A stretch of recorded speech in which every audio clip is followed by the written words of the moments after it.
नमस्कार, आपका पसंदीदा शो घंटी बजाओ लेकर हाजिर हूं मैं शोभना यादव। एक मौत जो अपने पीछे छोड़ गई है कई सवाल। महंत नरेंद्र गिरी ने आत्महत्या की या वो किसी साजिश के शिकार हुए? क्या उन्हें किसी सीडी या तस्वीर को लेकर ब्लैकमेल किया जा रहा था, या फिर मठ की अकूत संपत्ति उनकी मौत की वजह बनी? ये रहस्य लगातार गहराता जा रहा है। अब सवाल उस सुसाइड नोट पर उठ रहे हैं जिसे महंत नरेंद्र गिरी का कहा जा रहा है। बीजेपी सांसद साक्षी महाराज और निरंजनी अखाड़ा के आचार्य महामंडलेश्वर कैलाशानंद गिरी ने इस सुसाइड नोट को फर्जी कह दिया है। कल तक जो शिष्य उस नोट की लिखावट को महंत नरेंद्र गिरी की बता रहे थे, वो भी अब इस हैंडराइटिंग को पहचानने से इनकार कर रहे हैं। तो फिर सच क्या है? क्या ये मौत अखाड़ों की राजनीति और मठों के माया जाल को सामने लाएगी? फोन उठाइए, घंटी बजाइए 8422840000।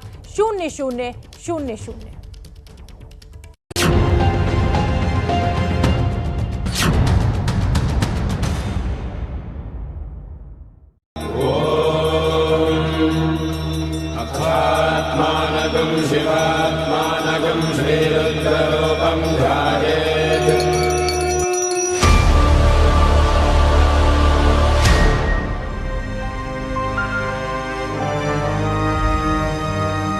मुझे बड़ा आश्चर्य हुआ कि ऐसा महापुरुष कैसे आत्महत्या कर सकता है, कैसे फांसी लगा सकता है, कैसे सुसाइड नोट लिख सकता है।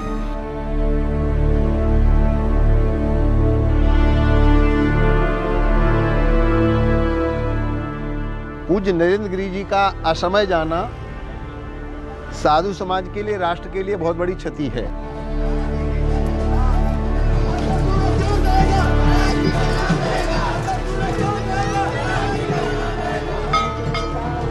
हमारे अन्नदाता थे, पालनहार वही थे। हम लोग बहुत दुखी हैं।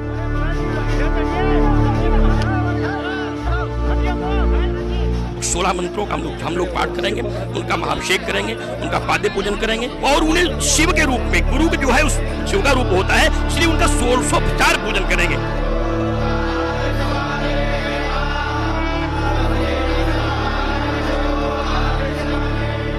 पंचोपचार पूजन करके 1650 पूजन करेंगे। उनका इत्र से, चंदन से, गुलाल से, नाना प्रकार के पुष्पों से, नाना प्रकार के इत्र से, केसर इत्यादि से उनका पूजन करके उनका श्रृंगार करेंगे और फिर उन्हें समाधि में स्थापित करेंगे।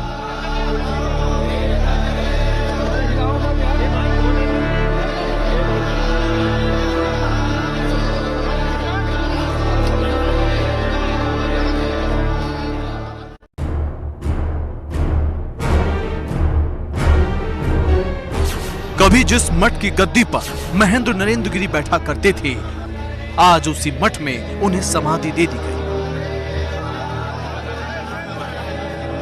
सैकड़ों साधु संतों की मौजूदगी में बागंबरी मठ में पूरे विधि विधान के साथ महेंद्र नरेंद्र गिरी को भू समाधि दी गई।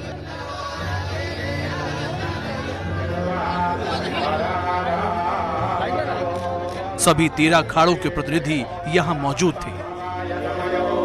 संत नरेंद्र गिरी की अंतिम विदाई तो हो गई, लेकिन अपने पीछे कई सवाल छोड़ गए। सवाल उनकी मौत के सच का, सवाल उनके शिष्य आनंद गिरी से उनके विवाद का, सवाल मठ की संपत्ति का, सवाल उत्तराधिकारी का और सवाल उस सुसाइड नोट का जिसमें लिखी बातें बेहद गंभीर हैं।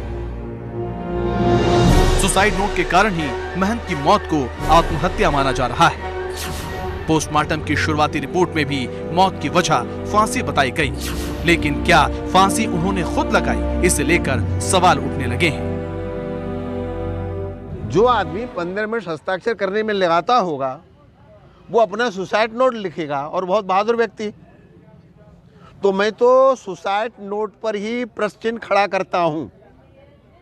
माननीय मोदी जी से, माननीय योगी जी से, संत समाज की तरफ से अपेक्षा करता हूं कि इसकी गहन जांच होनी चाहिए।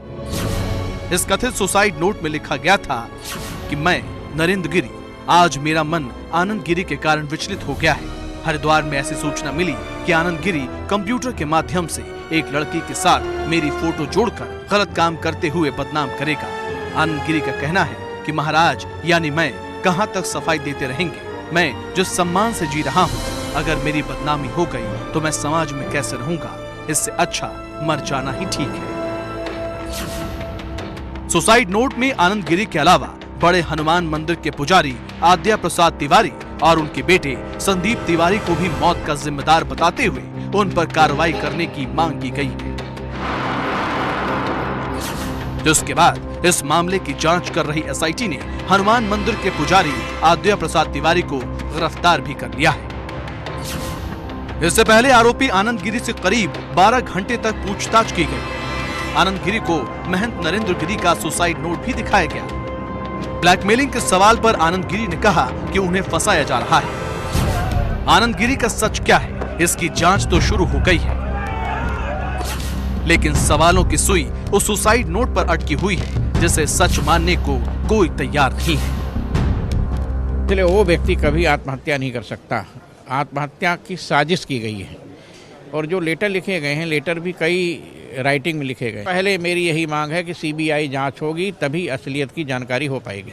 तो नरेंद्र गिरी जी हस्ताक्षर कर लें, यही बहुत बड़ी बात थी। ऐसी परिस्थिति में कहीं किसी को फंसाने के लिए गहरा षड्यंत्र करके हत्या तो नहीं